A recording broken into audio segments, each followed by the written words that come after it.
and those of you joining us in different time zones. It really is delightful to have you all joining us for this session of our WES-CIHE Summer Institute. We are very excited to have this panel about researching students. My name is Gerardo Blanco, and I have the pleasure of serving as the academic director of the Center for International Higher Education. And it really is a pleasure to welcome this evening for us, Betty Lest, who is Professor Emerita at La Trobe University and a research fellow, our very own research fellow here in the Center for International Higher Education. We also welcome Dr. Tracy Zhou, who is assistant professor in the Center for the Enhancement of Teaching and Learning at the University of Hong Kong. Welcome, Tracy. And also a very special welcome to Chris Glass, who is the incoming program director and of the executive EDD in higher education.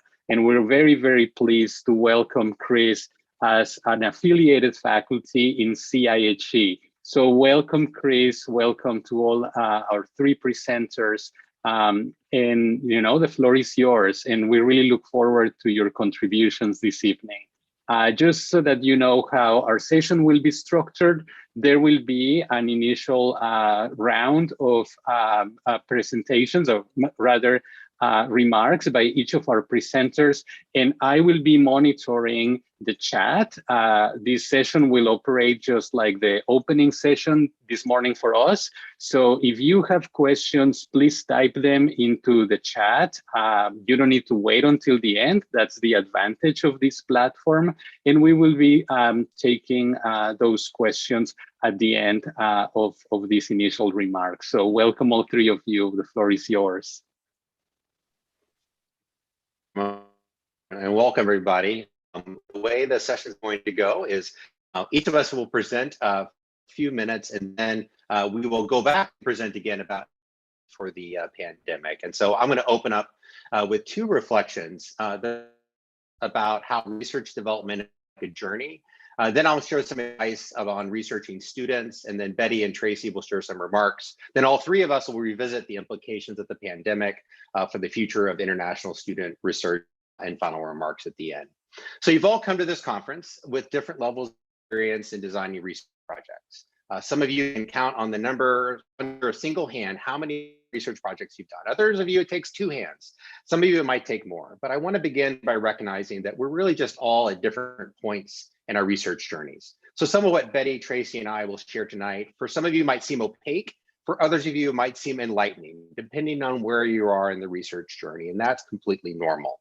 The metaphor of a journey, I think, is useful, but I also think it's really misleading because research is a special type of journey. And if we imagine research as a linear path of upward progression, where some people are further along than others, I really think we miss the really value of the journey metaphor. So research, I think, is a journey of widening circles, not straight lines. It's the process of learning, then unlearning, visiting, then revisiting, conceptualizing, and then challenging the norms, answering questions and developing new ones. And we repeat that cycle again and again and again. And so whether you're a novice or an expert, successful research really begins with the same thing, having a beginner's mind.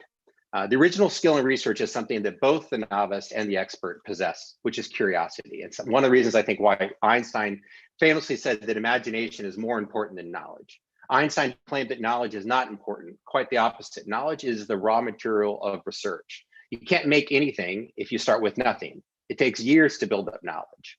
But knowledge is just the raw material. It takes imagination, it takes criticality, it takes perspective and creativity and curiosity to turn that knowledge into an important question that's worthy of investigation.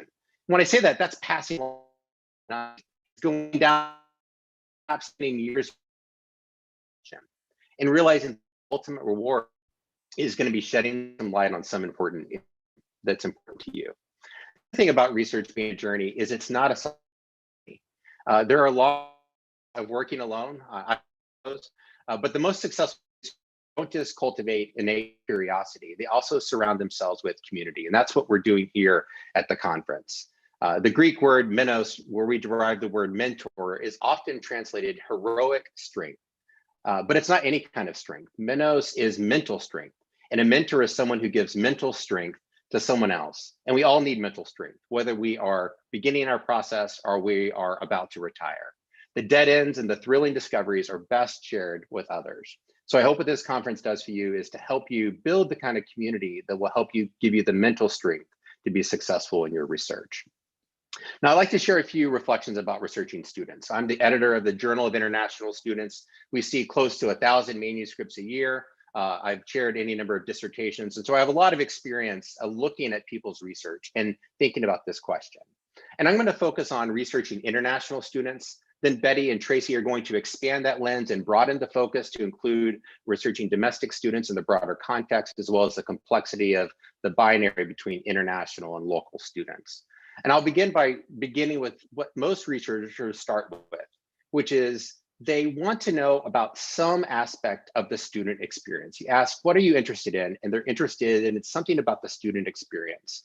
And this often originates because something is powerful or perplexing from their own experience, either in being an international student, traveling abroad, or working with diverse student populations.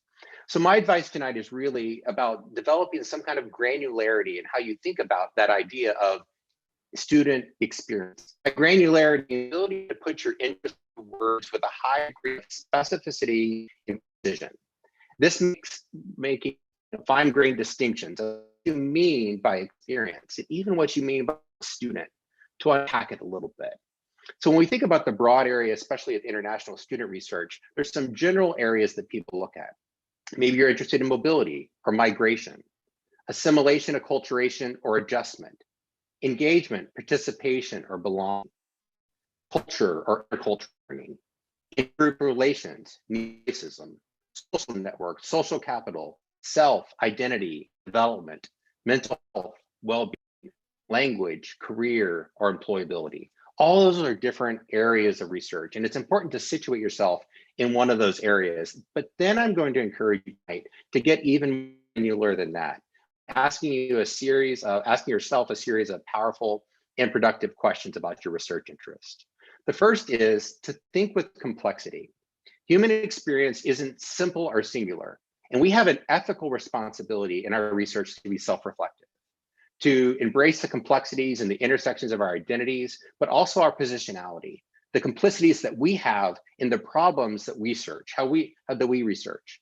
We need to denaturalize power dynamics that exist between us and students, and we need to dig deeper into the complexities and contradictions that are in our own experience. It's when we dig deep like that, we explore our own contradictions in our experience, the complexities. That is the fount, I think, of original, significant, and complex questions that allow us to fine-tune our research and think about our deep motivations for doing our work. The second is we need to think, even though we're often thinking in a global or international context, we often can treat identity as a series of multiple choice questions of fixed identities, or sometimes a series of multiple choice questions, like the questions on a survey. What country are you born in? What is your race? What gender do you identify as? But identity is not just this plus this plus this plus this. Once you've added all that, what do you really have? So it's really important that we explore the rich and fluid intersections of the multiple identities of international students and understand that those aren't fixed identities. They're not fixed by an organization or a data set. And this in just a few minutes. It's thinking about all students, all identity as experience, and all students is really multi-local. It's kind of vocal of using students' voices. So are you really from the United States? If you're from the United States, do you have a relationship with all 50 states, every city, every place? Or did you grow up in a specific neighborhood, go to a school, travel to a specific place, feel at home at multiple places on planet Earth? Are you a complete outsider in some places, even in your own country, even your own town? That's what I mean when I talk about translocal and multi-local. Final 2 points, think collectively.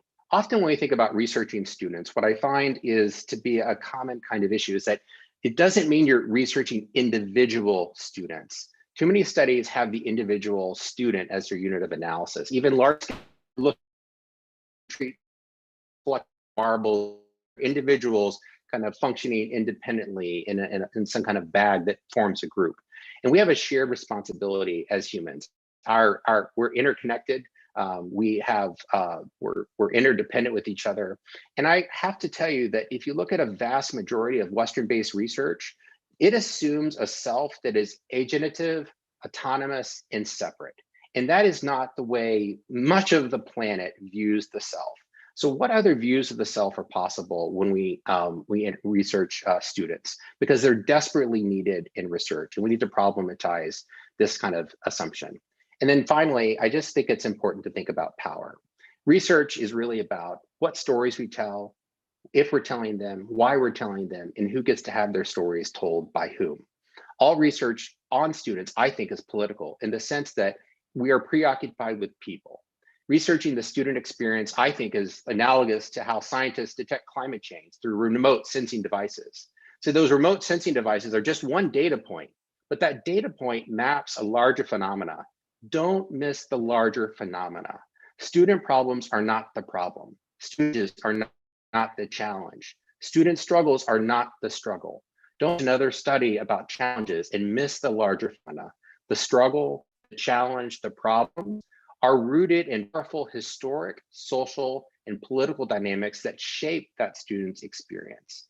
And we have an intergenerational responsibility, this generation does, to step into this history and reconstruct some new relationships with international students and reimagine what that is. So well-intentioned studies that look at, for example, international student mental health might miss the point if the system itself is sick. So with that, I'm going to stop and pass it over to Betty for some additional comments. Great, thank you, Chris. I want to pick up on that metaphor of research as a journey, and to just add to that and to say that, first of all, that was a terrific opening presentation. You covered so much.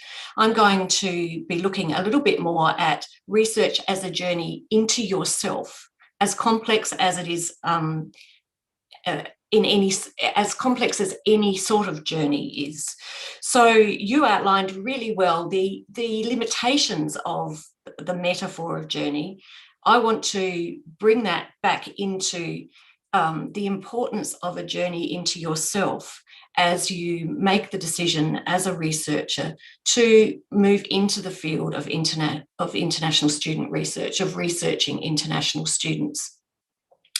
And I think that it's a journey into yourself because it's important that you start with that journey into yourself, and that you start by reflecting on some of those questions and problematics that Chris outlined.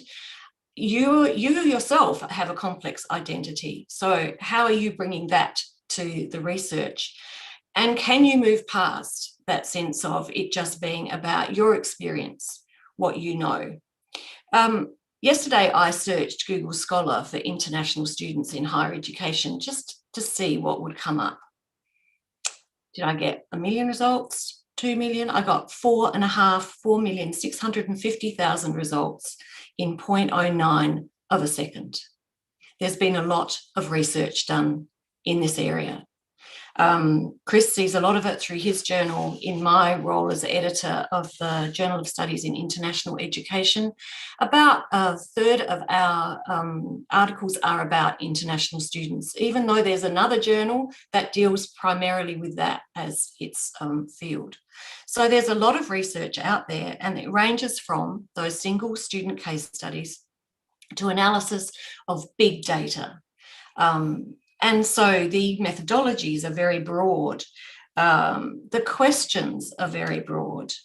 But starting with, you can get very excited with that, I think, and look outward.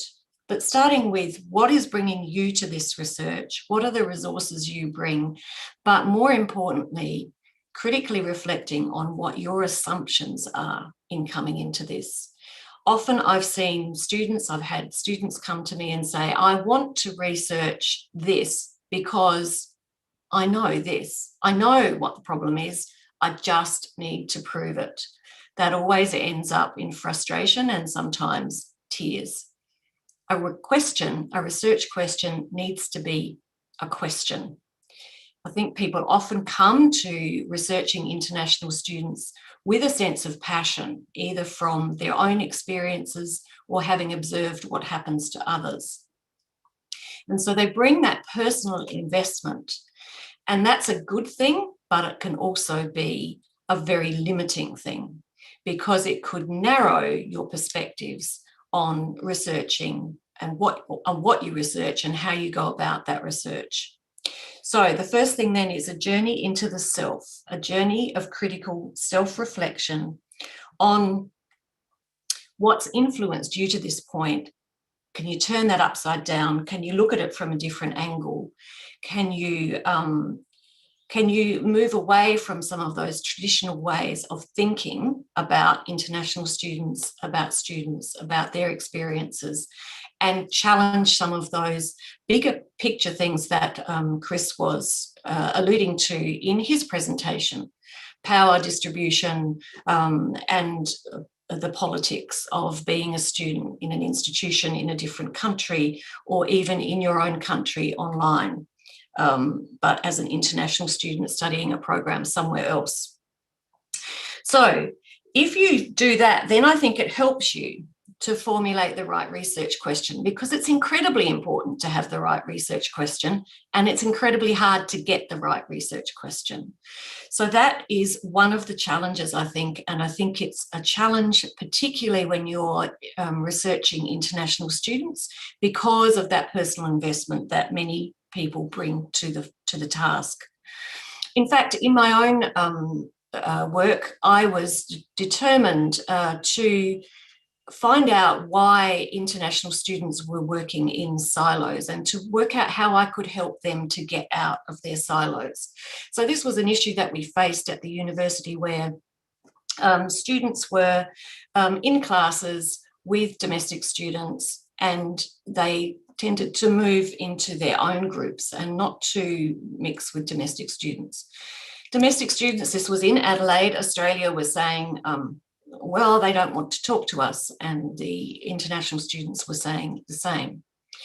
So I thought my research question would be around how could international students behave differently? How could we help international students to fit in better, to integrate better?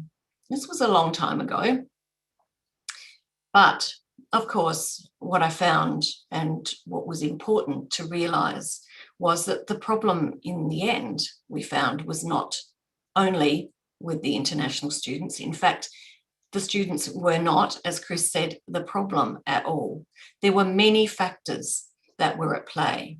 One was, for example, the attitudes of domestic students to the international student presence in their space. Their intercultural skills and openness and awareness. And that led us to think through some of the strategies that we had employed to assist international students to integrate into the classroom and into the campus. We provided cross-cultural training for international students, but we hadn't provided it for domestic students. If we did that, how would we get domestic students to go along to those things if they weren't open to it anyway? They just wanted to keep working with their friends. So once we broke open that assumption that we had made, or that I had made as a leader of the research team, that the issue was that international students needed to, was it English language issues? I had a number of people at the institution saying to me, it's their English language issue. They just don't feel competent. We need to raise the level of English required for students to come in. Well, all of that over the following 10 years was thrown in the air by a focus not just on the international students, but on staff, on the services that we provided, on teaching methods, on even the way tasks were designed and put forward in the classroom. So we broadened the perspective of the research before we came down into a particular research question. So I think I'm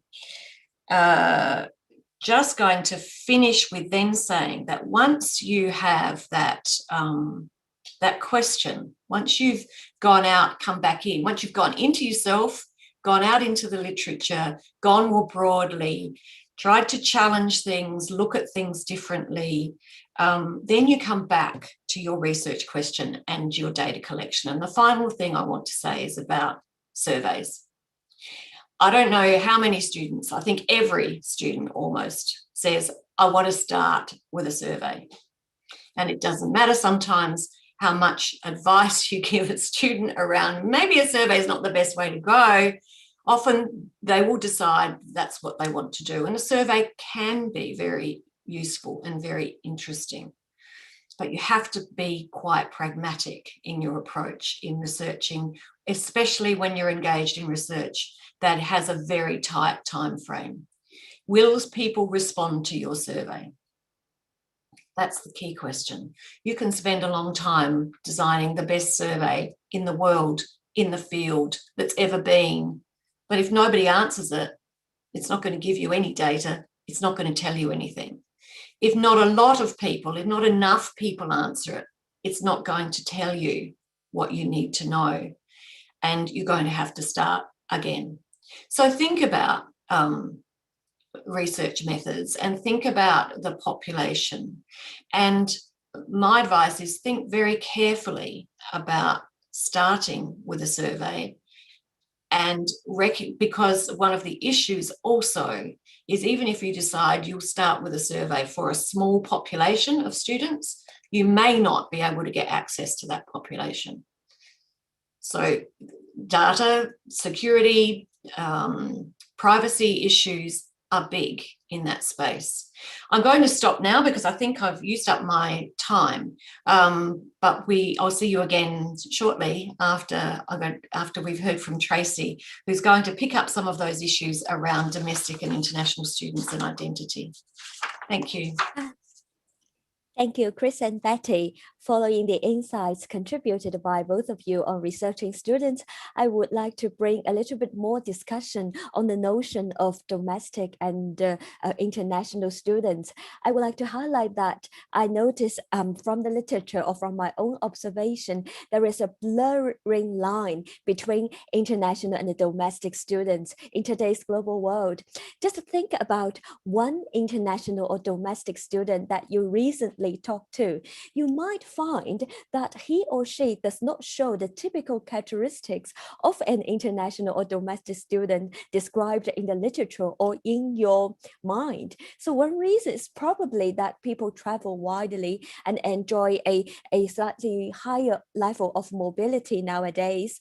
And so taking Hong Kong as an example, a Hong Kong domestic student, so-called domestic because they have a Hong Kong passport, may have pursued his or her entire secondary school education in Boston. Someone who does not have a Hong Kong passport might spend their childhood in Hong Kong. So yesterday, Elspeth talked about the broader notion or broad concept of culture, but if we believe in that small culture by holiday in the literature, how could we determine international and domestic students just based on passport? We know that passport is only one aspect of one's identity. It's the national aspect. So my point is that if you are going to research, no matter international, domestic students, or all students, or certain type of students, you might need to pay attention to the complex transnational and multi-local identities of students, as mentioned by Chris, before you jump to the conclusion that that these are my research subjects. To your surprise, they might not be like what you have imagined or read from the literature. Betty shared her research about international domestic students. Actually, I followed her step and did a research on intercultural interactions in Hong Kong's classroom. So I carry the assumption that, there are many barriers between international and domestic local Hong Kong students, and they don't talk to each other.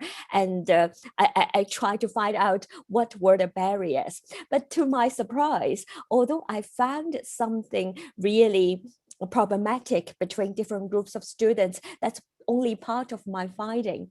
And as Betty mentioned, how teachers design their instruction and how the classroom atmosphere was designed had a great impact on how local, national, and local, international, and also mainland Chinese students interact among each other. So finally, my results are that I identified 7 very useful instructional designs that can facilitate intercultural interaction. That was not in my initial assumption, or that was not what I imagined I would have found, because I was thinking about, okay, they wouldn't talk to each other. So what can we do? What are some of the social activities we can introduce to the class to make it work? All my point is that you might need to adjust. Even if you have formed some assumption, it's not surprising that you need to adjust your assumption and you need to adjust your research design along the time. And for example, some students were trying to find out why international students do not participate actively in classroom discussion. In Hong Kong, this question itself might not be meaningful at all, because international students in our context are usually more active. And so really be careful and be cautious about what kind of assumption you carry out when you start your research. Another thing we observe, and as Chris mentioned, that many students like to research students. One, because they might feel they are familiar with the context of being a student. And second, probably they feel that I have a better access to students for me to collect data. That might be true, but indeed, if you are a student and you research other students, it gives you an insider perspective. However, here's an interesting caution that you might also need to pay attention to. Your insider perspective might also bring you biases or pre-assumptions that are not always helpful. You know, we are all human beings, and we sometimes tend to think that others share our thoughts, and you tend to group with people who think similar with you. That may even reinforce your so-called stereotype. So all things now actually come together.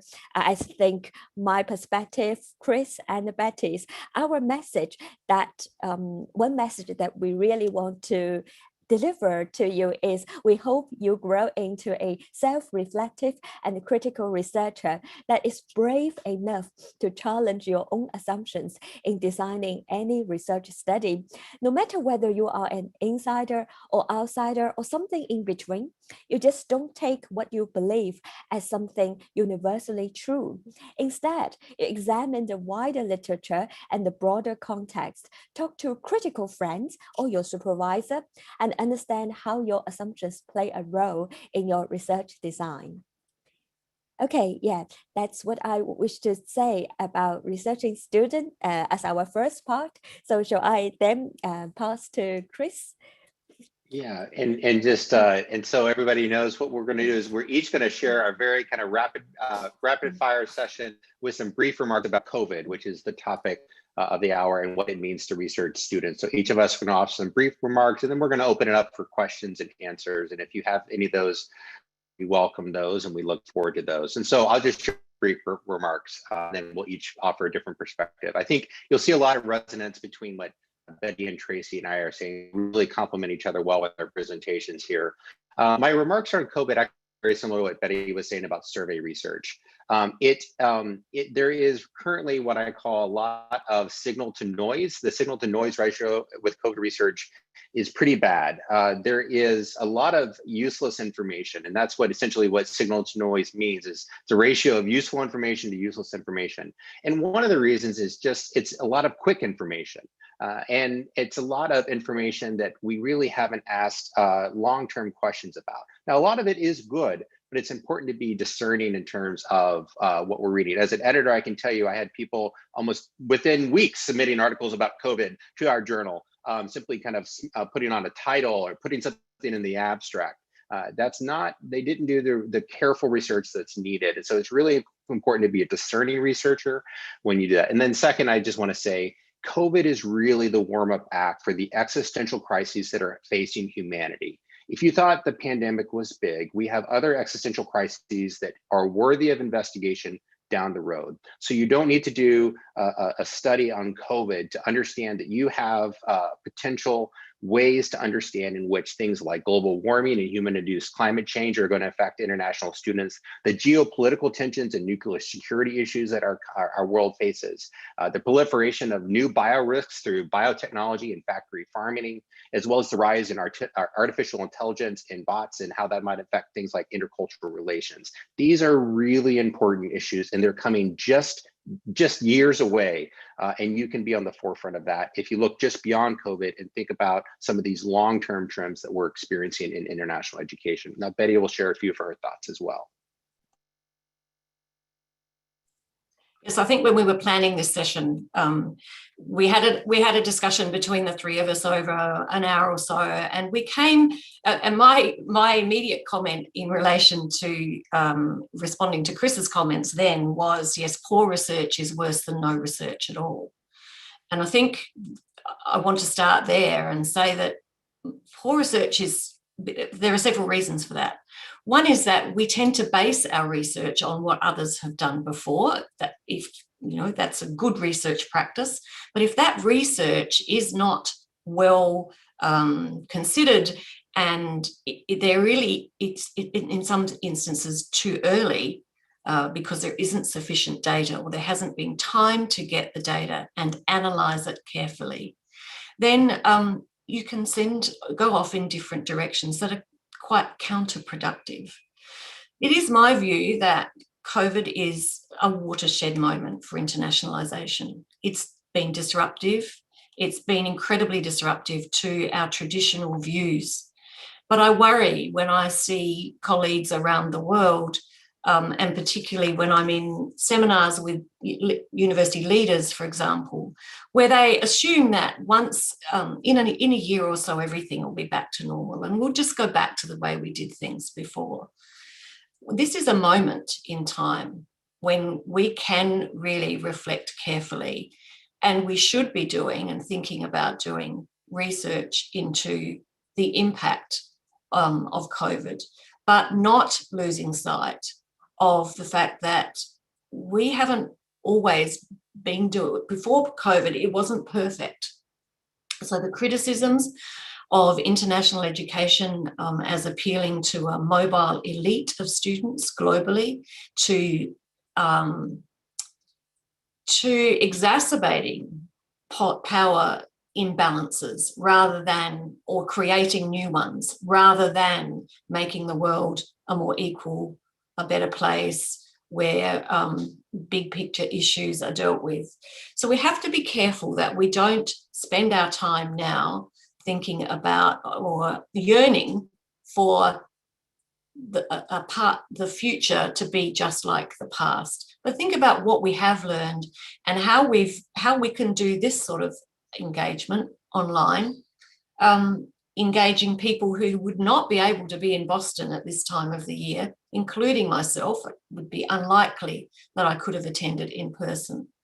Think of the advantages of that, but also think about how you might research what that means for identities of researchers and identities of students, because often students are researchers. So you're thinking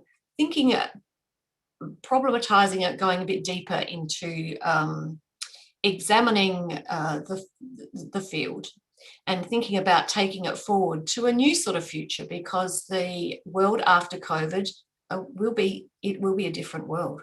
There will be a different world order. I'm finished now for that. I'll hand over to Tracy. Hey, thanks, Betty. And yeah, indeed, fully agree with both of you that looking ahead and thinking the big picture are very important. Actually, I planned to come to Boston last March 2020, and I got all my visa, all my things settled, but I was notified that the border was closed and I canceled my trip at the last minute. So sorry, Rebecca and people at CIHE. Yeah, it was very sad. But now I'm talking to you, I'm communicating, I'm delivering a panel, this part of the panel discussion with this great group of people. So it's like Betty mentioned, a watershed moment leading to some different directions, some new things that will happen, that will be amazing, that wouldn't happen before. So I do encourage you to take that into consideration. However, it's also quite important to resist the temptation to do something ad hoc without a good planning. So I fully understand the temptation to research COVID-related, say, what's the impact of pandemic on teaching and learning. Actually, I can share with you, I'm working with 6 teams of undergraduate students as undergraduate researchers on student learning experience under COVID. And interestingly, I observed that they first interesting thing, they all chose survey as their methodology. And you can imagine 6 teams of students distributing 6 surveys. So finally, what we find out is that those people who fill out the survey are the same people. So you would probably see how limited our reach was and how problematic the response could be. And another thing I observed that this student team all focused on the very negative aspect of COVID. So in their questionnaire, they asked the question, how did you suffer during the COVID period? But I couldn't see some questions on the other aspects, on the multifaceted impact of COVID.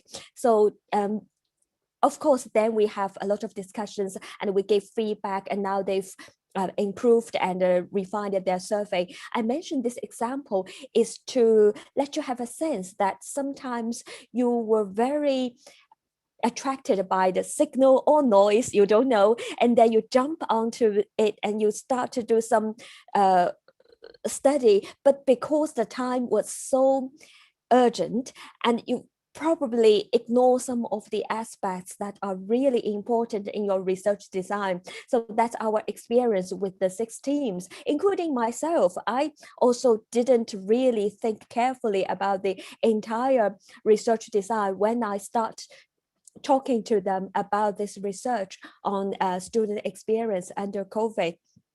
But now you are different. You are in this summer institute, and I assume you attend because you want to think carefully, you want to think thoroughly about your research. So that's really good. And when you take time to think about it, you can draw on a balanced body of literature. Sometimes we see people focusing on particular body of literature, the US or UK based. This was also discussed this morning in Hans and Absworth's talk, but now it's really important to acknowledge the emerging research in the global south, in previously marginalized areas, so that you have a good understanding of the topic. So I guess our overall message, correct me if I'm wrong, Betty and Chris, is to take time and patience to think carefully about your research design and to consult literature originated from different areas and streams.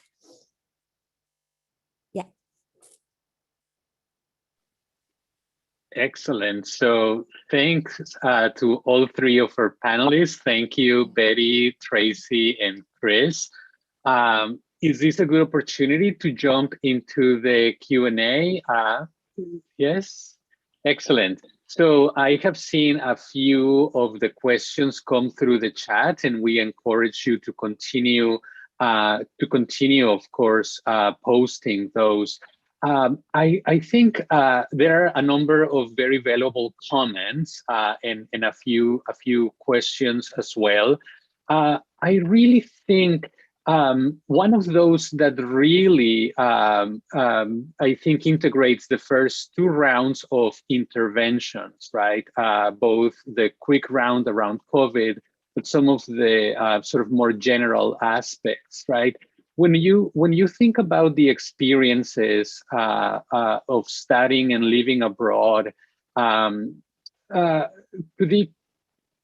what is the role of including the position on the research, right? So I'm taking I'm taking this to have two different meanings, right? Where the research is taking place, but if I may also add, what is the positionality of the researcher, and how do we account for that? I think all three of you could contribute to elucidate this important question.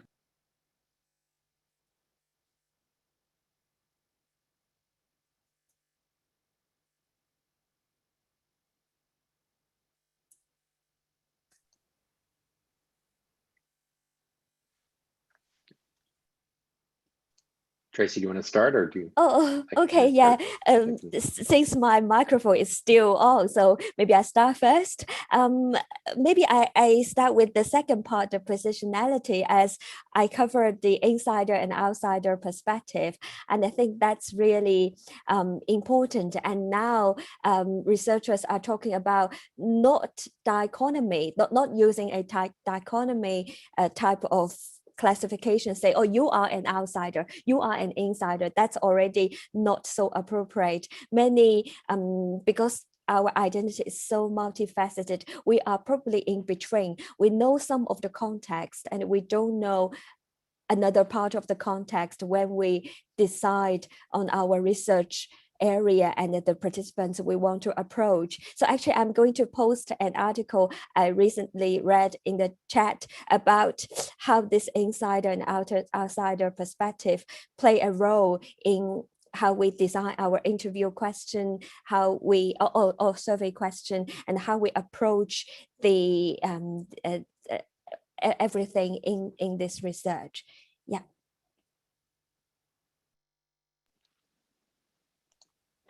Maybe I would add to that maybe a different perspective, and I know Betty will share some other things as well. The one thing I would share is I think when we think about positionality, I think it's always good to think about dynamics of power. And what I mean by those is those dynamics are what you step into, not what you have done yourself. And so it's important to understand the historic relationship that you have with whatever group or groups you're engaging with.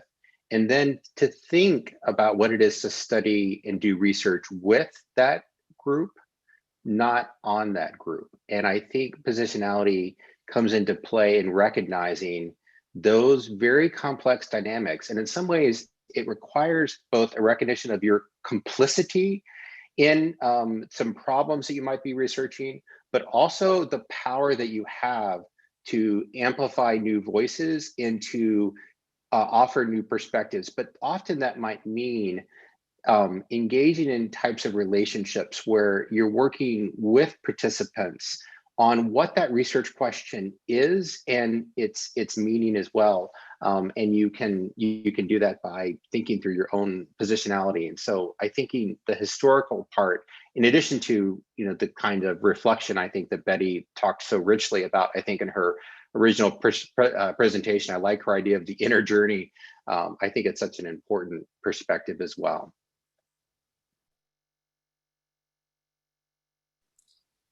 So the danger here is that we all think along the same lines, because I was going to start my comments with this. I think highlights positionality is useful to think of in terms of that critical self-reflection. And sometimes you can't do that on your own. I mean, I think we think sometimes that critical self-reflection is something that we would just go and sit in a room and get into a nice yoga pose and we'll do some critical self-reflection. I tend to find that very relaxing, but I don't think that's critical self-reflection. And I think if you're going to understand your own positionality, you have to understand your relationships with others, and you have to think about how your relationship with them affects them, and look at how that is happening in the community as well. What is your role in that community, and how does that influence what you do? But I really like Chris's points around the responsibility of you as a researcher to be thinking about those issues so that you can make a real impact with the research that you do. So it is not just a journey, an inner journey in the beginning stages of the research, of course. It's a journey that takes you right through beyond the point of getting the piece of paper of the graduation.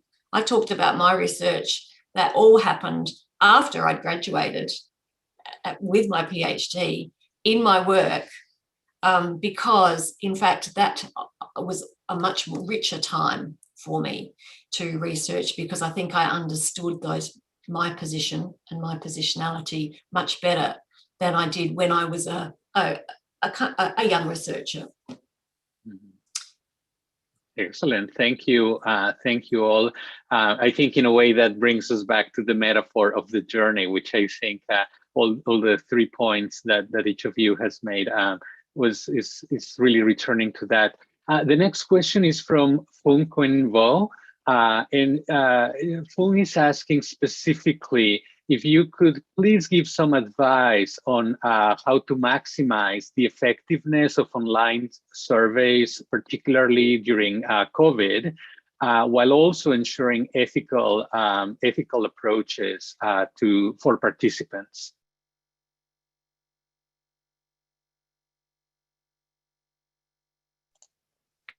I can offer some initial remarks, and Betty can do that. So I would agree with Betty.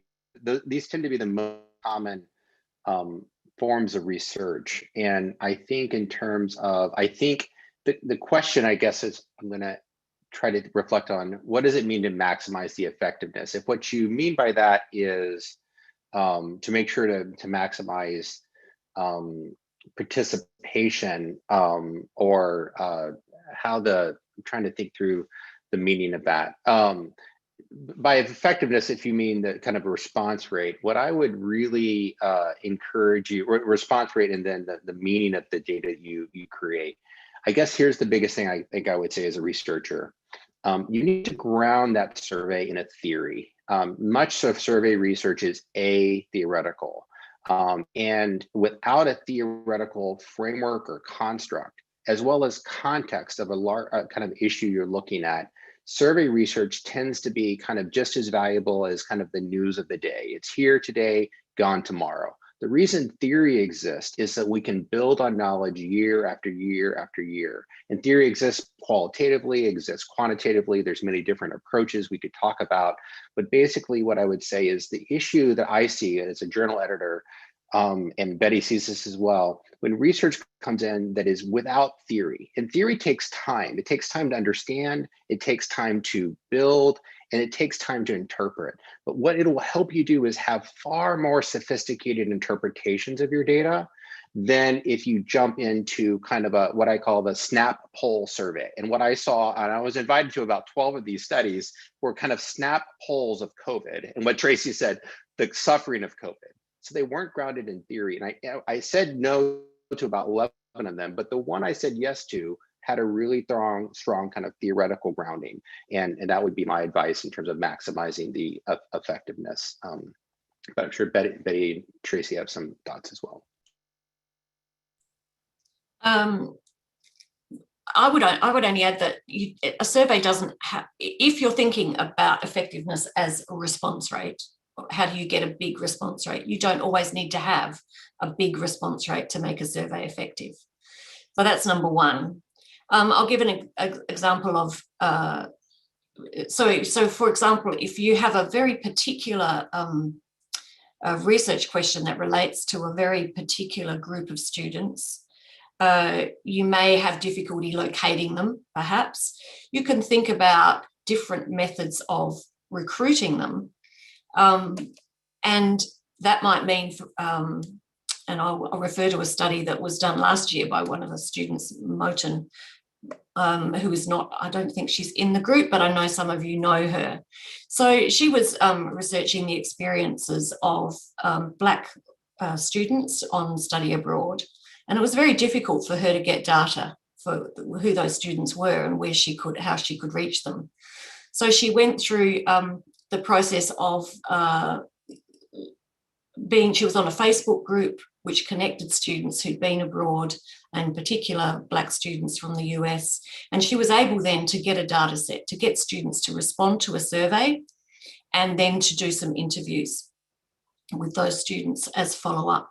So I think the thing with surveys is also to think about how they fit into your broader research design. Are you going to do them on their own? Is that all there is? Or is there something else? And also how you can maybe sometimes engage in targeted recruitment using unusual methods of social media that still maintain students' privacy. She asked students to message her privately. She didn't get them to put anything up on Facebook. So these are some strategies that you can use. But I think it is important to think about, as Chris said, what do you mean by effectiveness? Yeah. Thank you. Hi, glad I had that. Do you mind if I just add a little point?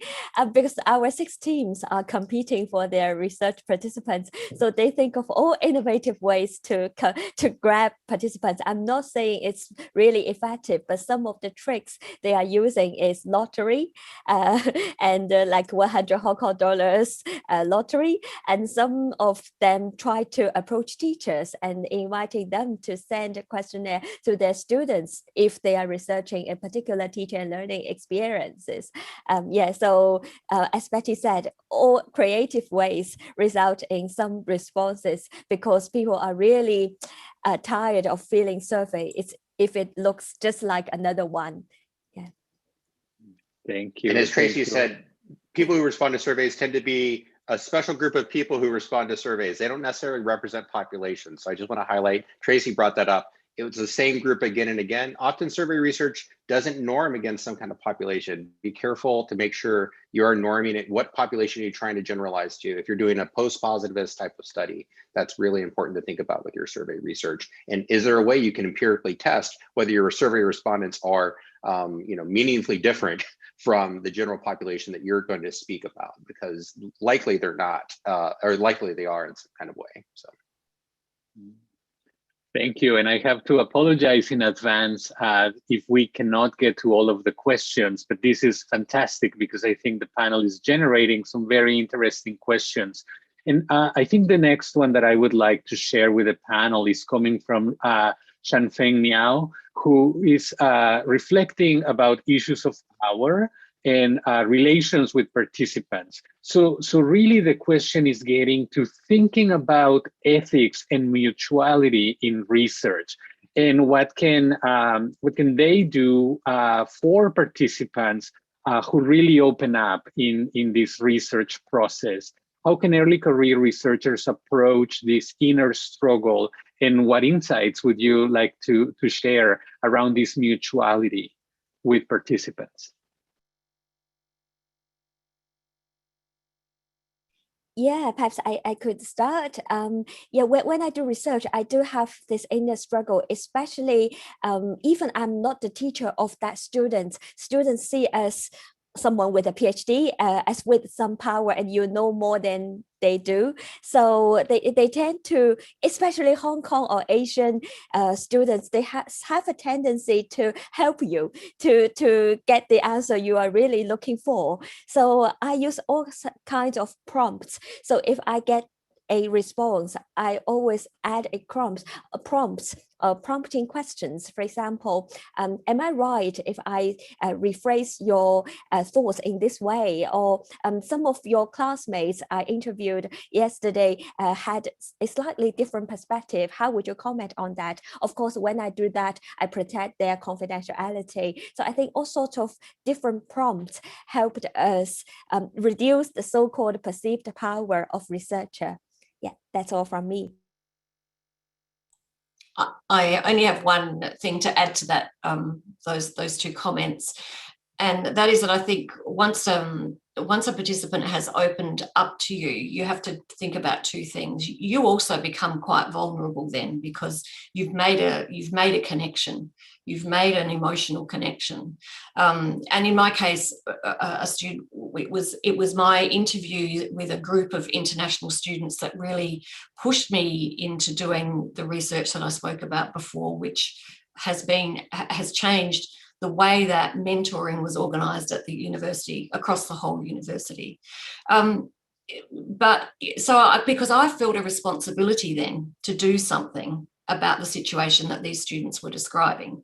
And in the words of one student, it was, it doesn't matter what I do, it doesn't matter how often I smile, whether I sit next to a domestic student or not, or try to. Most of the time, beside me is an empty chair. And that metaphor just has haunted me for years, because I'd been working for 3 or 4 years before then, initiating programs to help students to work together and to sit together and to be together. I think I also was quite vulnerable at that point, because it made me want to cry, this comment. You know, that's not what a researcher does. A researcher doesn't sit there and cry with their participant. So you do have to be able to step outside of that, but also see the power of that connection. And for me, I felt that then I needed to do something with the research. I needed to really get this job done. I couldn't let this situation go on. So when they open up to you, listen, protect yourself a little bit, but also think about what that means for where your research goes. I'll offer a few brief final comments. I would completely agree, but then add this comment as well. There is also power to not just over, but power for. And as a researcher, you have power to amplify voices in ways that sometimes your participants greatly value. So ask yourself, what are you using your power for? And this is kind of a Foucauldian idea of power. Power is to create. So what are you trying to create with your research? And that often means you need to think about that end product. At the end of the day, how does that research affect the kinds of issues that will affect your participants? Certainly maybe in a peer-reviewed type of journal, but beyond that, think from their perspective of what you can use your power for as well. And our last question of the evening, or the session, I should say, is coming from YouTube. We wanted to make sure to include questions from that platform as well. This is coming from Shanton Chang. And the question is, how important is it for researchers to consider interdisciplinarity and account for learnings and theories from other disciplines in research on international students? Well, I'll start this time if you like. Thank you, Shanton, for that question, because I think it is very important. Interdisciplinarity is the interculturality of the mind, if you like. The disciplines often frame our thinking, and they frame that through the theories that that are dominant in the field. So it's very important. It's not always easy, especially as we tend to have supervisors who are working in an area that they're familiar with and that you want to move into. So I think one of the ways of doing that is to have interdisciplinary supervision teams. And if you haven't got that, to search out different literatures, to really widen your literature search so that you pick up some of the themes and theories that might be applicable, and do that in a way that helps you to continue that kind of journey as a researcher into new fields. So bringing in that new knowledge, absolutely important, really good point to make. Hi, if I may add, I found that intercultural and interdisciplinary have a very beautiful so-called synergy or dynamics. So when I try to research intercultural interaction among students, what I also got in my finding is a lot of interdisciplinary interactions mixed or interwoven in a beautiful way. So I somehow feel interdisciplinary is also a form of intercultural, if you take a very broad notion of culture. Yeah, that's from me.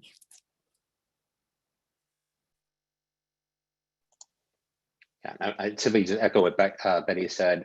Some of the best research I've done have been with people in fields completely opposite of mine. So thinking about your supervision, thinking not just about the literature you draw on, but who you do research with. It will challenge you, but it will really help you grow.